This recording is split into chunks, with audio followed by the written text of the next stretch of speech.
Washington strikes its biggest trade deal in more than a decade as it clinches a last-minute agreement with South Korea. German power giant E.ON drops its takeover bid on Spain's electricity group Endesa as it reaches a deal with rivals Enel and Acciona. And Russian state-controlled airline Aeroflot enters the race for a stake in Italy's struggling carrier Alitalia. German energy group E.ON has surprisingly withdrawn its €42 billion bid for Spanish electricity company Endesa. As E.ON bows out of the takeover battle for Endesa, the door is now open for Italian electricity group Enel and Spain's... Ok, j'étais pas à l'antenne.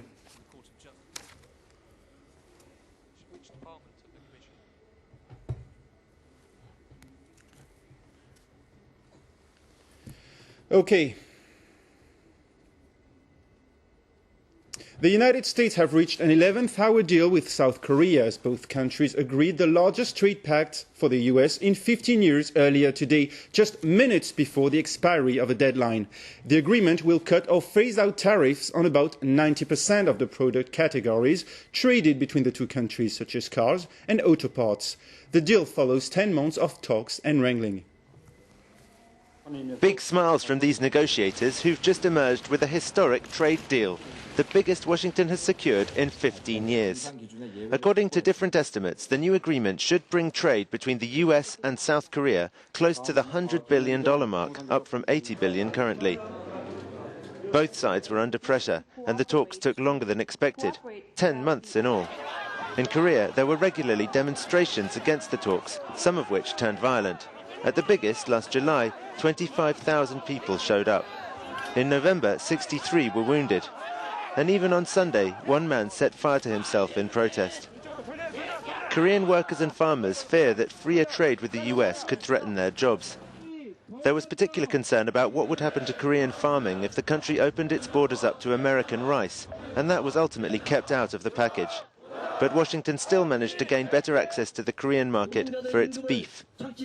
It was crucial for the Americans to reach a deal quickly, while President Bush still had the right to fast-track the agreement through Congress. The fast-track procedure means lawmakers can only vote either for or against the proposed text. Analysts reckon the deal would have had little chance of going through if it had been open to amendments. And failure on South Korea would almost certainly have harmed the chances of the other free trade agreements that George Bush is hoping to push through during his last 2 years in office. And the conclusion of this trade pact may now allow Washington to focus on reviving the Doha round of global trade talks. Europe's industry received too many permits to generate carbon dioxide last year, according to data released by the European Union today. Carbon trading schemes, Europe's flagship weapons against climate change, are supposed to curb greenhouse gas emissions by forcing heavy industry polluters to clean up or buy extra allowances. But too many permits were issued last year, reducing the incentive for companies to combat climate change. The data were released as a group of experts, the Intergovernmental Panel on Climate Change, met in Brussels today to kick off a week of debates on the impact of global warming. The EU's carbon trading scheme is supposed to force industries to change their ways by making fewer permits to pollute available than they think they need. So the news that they had actually been giving out too many, this year as last, was an unfortunate beginning to a prestigious international conference on climate change being held in Brussels.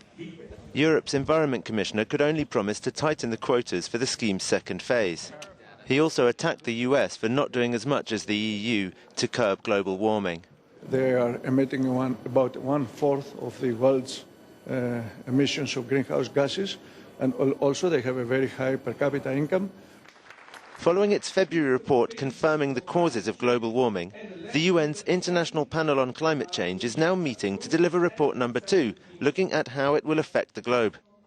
While rich countries such as the US are under fire for not doing more to stop climate change, NGOs such as Greenpeace are concerned that those likely to suffer most are in poorer, less polluting countries. Unfortunately, those risks will fall first and hardest on developing countries, people who are already struggling in environments which are difficult. The panel's chairman said developed countries were not doing enough to help poorer ones face up to global warming, as they had promised to do under the Framework Convention on Climate Change. I think it's there in the agreement, but it's a question of implementing it both in letter and spirit. And there, may I say, enough has not happened. The conference is due to go on for 5 days, at the end of which the gathering of officials and scientists will publish the second of 4 reports on global warming. Russia's largest airline, Aeroflot, is joining the race for Italy's flagship carrier, Alitalia. Aeroflot has joined forces with the Italian bank Unicredit to take part in a bidding process for a stake in the company. Italy's government aims to sell at least 40% of Alitalia by mid-year on condition that the airline retains an Italian identity for at least 8 years. State-controlled Aeroflot is Eastern Europe's largest airline. DaimlerChrysler may soon spin off its underperforming US unit. On Wednesday, the co-chairman of European Aerospace Consortium, Manfred Bischoff, will become DaimlerChrysler's new supervisory board chairman. According to press reports, Bischoff should accelerate Daimler's decision to sell its Chrysler unit. As China's economy continues to score double-digit growth, female professionals are gaining access to a full range of new feel-good services.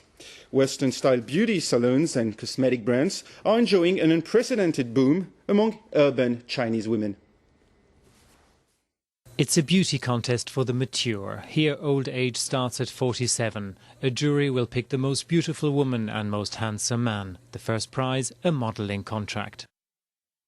For 2 decades, we've been living through a cult of youth, a dictatorship of the young. Today, 1 French person out of 3 is over 50. And it's a good thing that we can now show off these people. For a whole day, these 30 finalists do everything to look their best. For some, it's a chance to escape, however briefly, from a world that often treats aging people harshly. There comes a time when you're too old for the job market, even though you still have plenty of energy. But well, that's just the way it is. So if I win here, I think that will help me bring in a little bit extra.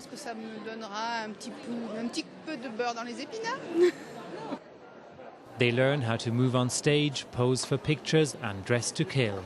Industry professionals like working with people who are different from the usual crowd of 19-year-old beauties.